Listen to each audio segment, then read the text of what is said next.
বীরভূমের রামপুরহাটের মাঝখণ্ডের শিল্পী প্রশান্ত দাস ও তার ছেলে কালিদাস বংশ পরম্পরায় মৃৎশিল্পের অনন্য নিদর্শন।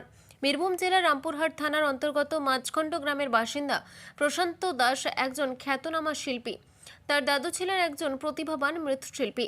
বংশ পরম্পরায় এই শিল্পকে আঁকড়ে ধরে আজও তাদের পরিবার মৃৎশিল্পের সঙ্গে অঙ্গাঙ্গিভাবে যুক্ত রয়েছে। প্রজন্মের পর প্রজন্ম ধরে ঠাকুরের প্রতিমা গড়ে চলেছে এই পরিবার। তাদের হাতে গড়া মূর্তি শুধু স্থানীয় এলাকাতেই সীমাবদ্ধ নয়, পৌঁছে যায় ঝাড়খণ্ডের দুমকা জেলার শিকারিপাড়াতেও। দুর্দান্ত বহু জায়গা তাদের প্রতিমা পৌঁছে মানুষকে মুগ্ধ করেছে। বর্তমানে প্রশান্ত দাস ও তার ছেলে কালিদাস বাবা ছেলে একসঙ্গে এই ঐতিহ্যকে ধরে রেখেছেন। তারা একসঙ্গে কাজ করে গড়ে তুলেছেন দেবদেবীর নানান রকমের মূর্তি।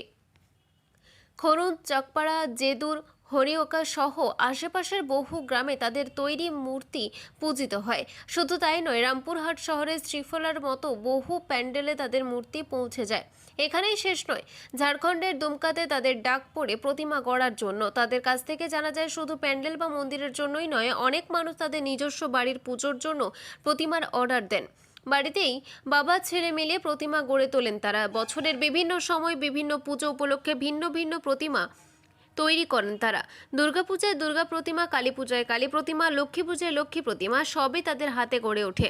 এখানে আমার দাদু তৈরি করেছে, বাবা তৈরি করেছে, আমি তৈরি করছি, আমার ছেলে তৈরি করছে।